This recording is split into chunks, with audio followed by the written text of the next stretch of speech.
अस्सलाम वालेकुम एस्पायरेंट्स। आज हमारा टॉपिक है वो कंटेम्प्रेरी इश्यूज़ में Indian ocean and Pacific ocean, great powers moves and hegemony. Great powers जो हैं वो क्या क्या मूव्स लेते हैं और वो कहाँ कहाँ और कैसे कैसे अपनी हेजमनी जो है वो इंटरनेशनल सिनेरियो में चलाते हैं या फिर वहाँ पे कायम करना चाहते हैं, उस पर देखते हैं। फर्स्टली यूरो अटलांटिक में वो अपनी हेजमनी करना चाहते हैं, जिसमें की प्लेयर्स जो हैं वो United states, European union, Russia, NATO हैं। सबका फर्स्टली मेन कंसर्न जो है वो सिक्योरिटी है, जिसमें रशिया का राइज़ और उसकी जो पॉलिसीज़ हैं वो बढ़ती जा रही हैं, और उसका ongoing Ukraine war, the future of NATO and the erosion of rules based international order. So इसमें फर्स्ट ही सबकी पॉलिसीज़ देख लेते हैं जो सिक्योरिटी कंसर्न है।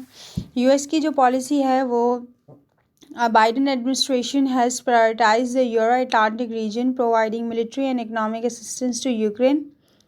यूरो अटलांटिक रीजन में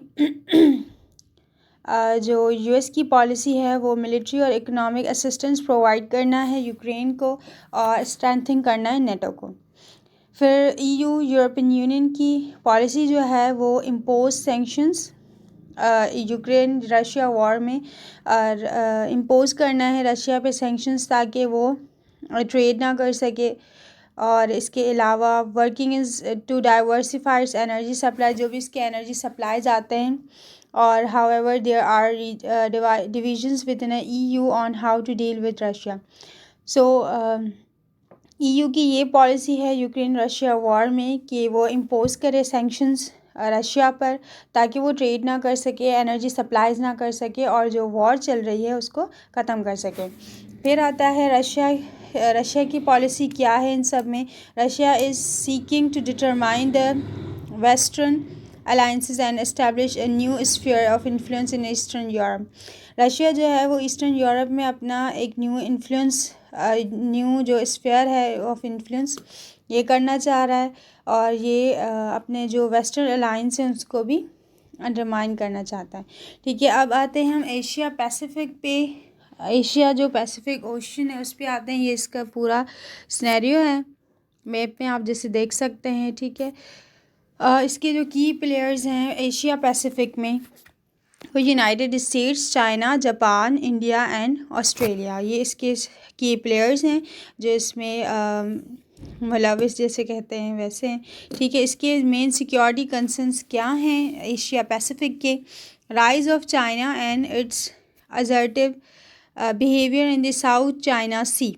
साउथ चाइना सी में जो असर्टिव बिहेवियर है उसको देखते हैं इसमें सिक्योरिटी कंसर्न में। फिर the potential for a conflict between China and Taiwan. China और ताइवान का जो कॉन्फ्लिक्ट है वो साउथ चाइना सी की इसकी क्या पोटेंशियल है। और the North Korean nuclear program इस रीजन में देखा जाएगा। ठीक है, सबसे पहले पॉलिसी देखते हैं यूएस की जो सुपर पावर है। The United States is pursuing a pivot to Asia strategy which includes increasing its military presence in the region and strengthening its alliances with Japan, Australia and India.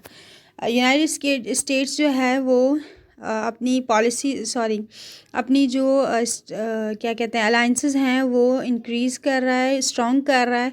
ठीक है, जिसमें Japan, Australia और India भी उसका अलाय है। और वो अपनी जो मिलिट्री अलाइंसेस है, मिलिट्री प्रेजेंस है वो बढ़ाता जा रहा है, ताकि उसका जो एशिया पैसिफिक पे कंट्रोल है वो बरकरार रहे। चाइना की इसमें क्या पॉलिसी है। चाइना जो है वो becoming the dominant power in the Asia Pacific region. Asia Pacific region में चाइना जो है वो अपनी प्रेजेंस बढ़ाता जा रहा है, और वो क्योंकि वो इस रीजन में भी है और SCO और दूसरी चीज़ों और सिपेक के थ्रू वो अपनी प्रेजेंस जो है वो और भी एक तो क्या करते हैं अपना पावर जो है वो डोमिनेट कर भी रहा है, और इंटरनेशनली और रीजनली भी। सो एशिया में इसका भी रोल है।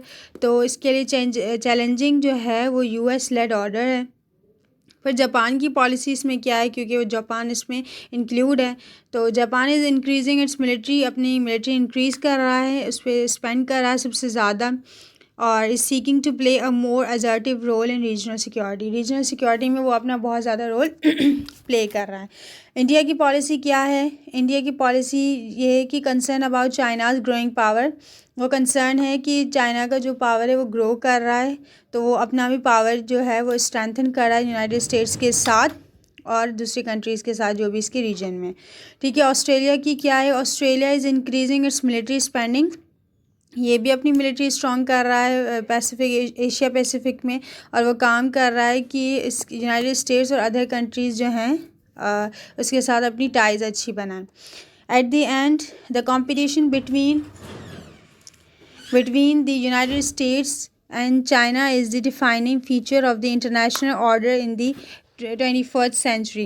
The Euro-Atlantic and the Asia-Pacific region are increasingly interconnected, and events in one region can have significant impacts on the other. So 21st century में इसके जो इम्पैक्ट्स हैं, यूरो अटलांटिक जिसको हम पैसिफिक ओशन भी कहते हैं और एशियन पैसिफिक जो इंडियन ओशन भी कहलाता है रीजन, वो आपस में इंटरकनेक्टेड हैं, उसके थ्रू ट्रेड होती है और इसी के थ्रू सिक्योरिटी कंसर्न्स भी हैं। तो सारे कंट्रीज़ जो भी इसमें इन्वॉल्व हैं वो सारी अपनी मिलिट्री स्ट्रॉन्ग करते हैं और उनकी पॉलिसीज़ भी जो हैं वो मिलिट्री बेस्ड ही हैं। ठीक है, so the United States facing the challenges of balancing its commitments in both regions. So दोनों रीजन्स में जो यूनाइटेड स्टेट्स है वो एज ए सुपर पावर भी काम कर रहा है। So that's all for today. आज जो हमारा टॉपिक कंप्लीट हुआ, आज हमारा IR भी अब कंप्लीट हो गया है। तो आपको कोई भी क्वेश्चन हो तो आप पूछ सकते हैं। Thank you for watching our video. Like, comment, subscribe, share. Thanks for watching.